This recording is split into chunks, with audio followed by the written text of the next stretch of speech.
Every single day, trillions of dollars are zipping across the globe. But you know what? The invisible pipes carrying all that money are actually starting to crack. So let's jump right into this explainer and look at the tectonic shifts that are completely rewiring the global economy right now. We're talking about this crazy collision of energy, currency, and geopolitics that is literally reshaping how the whole world does business. If you've been sitting there wondering why international relations feel so incredibly volatile lately, well, you're definitely in the right place. And that brings us to a massive, really foundational question.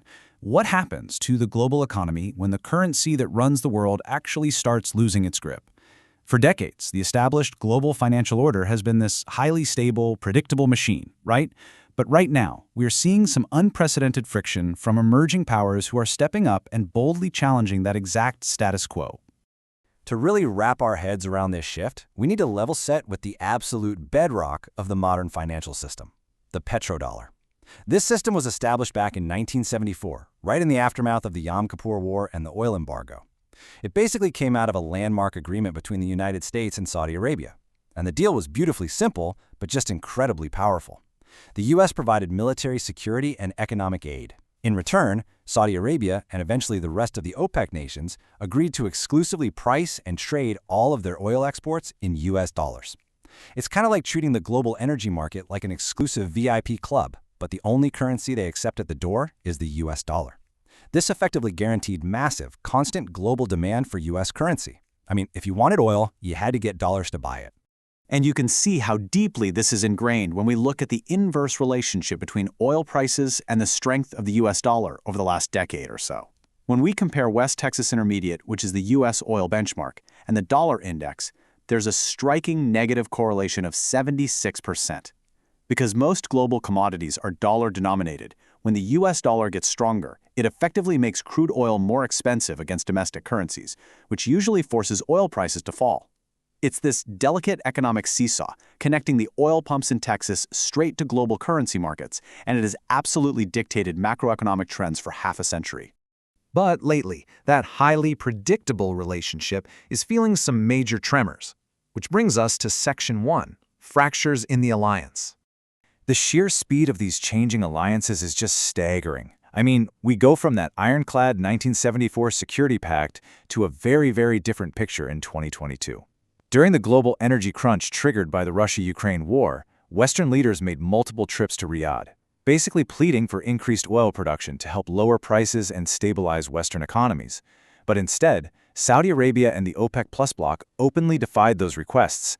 They actually cut production by 2 million barrels a day. And then, shortly after that, Chinese President Xi Jinping makes this landmark visit to Saudi Arabia to sign a comprehensive strategic partnership. This is a massive signal. We're talking about a profound move from a strictly US-dominated security pact to Saudi Arabia openly multi-aligning with other global powers. So what's actually driving this fracture? Well, it's a pretty complex mix of diverging economic and security interests. Crucially, the U.S. has actually achieved energy independence. Thanks to the shale revolution, the U.S. is a top competitor in oil production now, meaning it's no longer the desperate customer it was back in the 70s. Meanwhile, the West is simultaneously transitioning to renewable energy, which signals a long-term decline in oil demand overall. Throw in differing regional security priorities, tensions over the Yemen war, the U.S.-Iran nuclear negotiations, and ongoing U.S. political criticisms regarding human rights, you get the picture. As the U.S. pumps its own oil and shifts toward green energy, the foundational economic and security interests of these two nations are just rapidly diverging. And that perfectly sets the stage for the challengers stepping into this shifting landscape. Section 2. Enter BRICS 2025. BRICS, which, as you probably know, was originally the bloc of Brazil, Russia, India, China, and South Africa, has just undergone a massive expansion. For 2025, they are bringing in some real heavyweight new members: Egypt, Ethiopia, Iran, the United Arab Emirates, Saudi Arabia, and Indonesia. This is a monumental strategic pivot, guys. It exponentially expands the bloc's influence, stretching its reach right across the Middle East, Africa, and Southeast Asia, to create this unified front of emerging markets. And the sheer scale of energy dominance this expansion creates is off the charts. By bringing major energy producers like Saudi Arabia, Iran, and the UAE into the fold, this newly formed coalition now controls over 40% of the world's crude oil production. Just think about that for a second. Over 40%. The literal lifeblood of the global industrial economy is now disproportionately sitting inside a single non-Western bloc. That is a colossal shift in the balance of global energy power, moving it squarely away from traditional Western spheres of influence. On top of that, this expanded bloc now represents 45% of the global population, almost half the people on Earth, and they make up roughly 35% of the world's GDP. They aren't just some alternative discussion forum anymore, right? They are a massive economic and demographic counterweight that's actively seeking to rewrite the rules of global governance.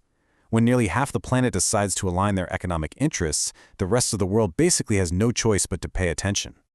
All of this builds into a deliberate push for de-dollarization through alternative financial infrastructure. Moving on to Section 3, Rise of the Petro-Yuan. What we are actively watching here is the deliberate creation of a parallel ecosystem. On one side, you have the traditional petrodollar world, which relies really heavily on the SWIFT payment network, US dollar dominance, and legacy institutions like the IMF and World Bank. But over on the other side, the emerging BRICS ecosystem utilizes China's CIPS network, they prioritize local currency settlements, and they fund projects through their own new development bank.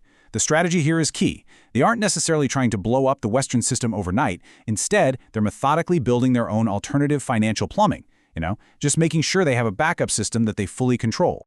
And right at the very heart of this alternative is the Petro-Yuan. This refers to the pricing and settlement of oil and gas trades in Chinese yuan, and it's heavily driven by China's strategic indispensability. What does that actually mean? Well, China happens to be the world's largest crude oil importer.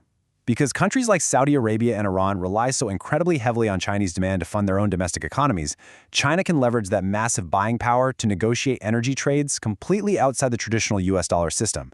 They're essentially walking up to the table and saying, hey, if you want our business, you're going to accept our currency. But you might be asking, why move away from the highly liquid, super stable US dollar in the first place? Well, for nations heavily sanctioned by the West, like Russia and Iran, it is absolutely about bypassing those sanctions and avoiding what they view as the weaponization of the SWIFT payment network. They just don't want their economies held hostage by foreign policy disagreements. For other emerging economies, it's really just about enhancing their own national monetary sovereignty and reducing exchange rate risks. Plus, there are ongoing, serious discussions about developing a brand new BRICS reserve currency that would actually be backed by hard commodities like gold and oil rather than relying on a fiat system.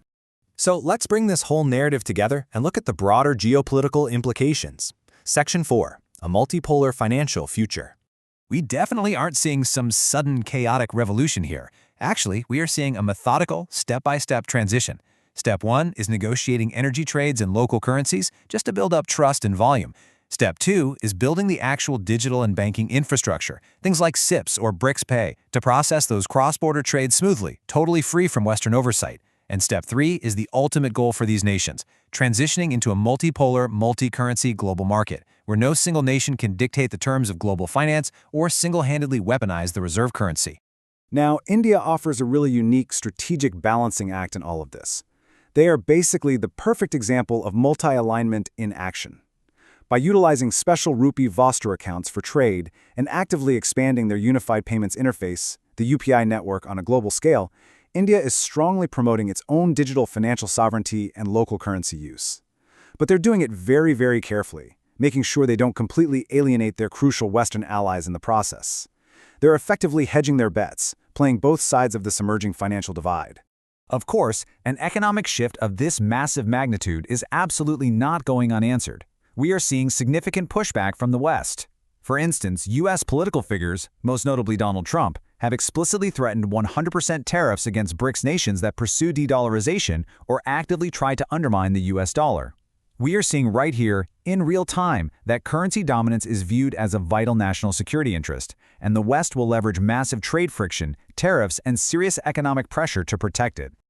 But hey, before we get too far ahead of ourselves, let's ground this narrative in some hard, current data. Because despite the massive geopolitical shifts in alternative infrastructure we've just been talking about, the US dollar still overwhelmingly dominates. It holds over 50% of global financial reserves. Meanwhile, the Chinese yuan, despite all this aggressive promotion, still sits at less than 2%. The structural advantages of the dollar, its unmatched liquidity, legal certainty, and just immense institutional depth are keeping it firmly on the throne for now. Building an alternative is one thing, Getting the entire world to actually trust it with their money is another thing entirely. which perfectly summarizes this explainer with a really profound insight from our sources. BRICS is shaking the tree, but the dollar's roots run deep. It is highly likely we are entering a cyclical dollar bear market, meaning the dollar's relative value might trend downward as these alternatives start popping up. But we are absolutely not witnessing an overnight collapse of the US financial system. The global economy is really just stretching, diversifying, and testing the waters of an entirely new era. So the crucial point I want to leave you with today is this. As we enter a genuinely multipolar financial world, how will your local economy adapt when financial power is no longer held by a single currency? Because make absolutely no mistake, these tectonic macroeconomic shifts will eventually ripple down to impact global trade, inflation, and ultimately your own financial future. Thank you so much for joining me on this explainer. Keep questioning, keep learning, and I'll catch you on the next one.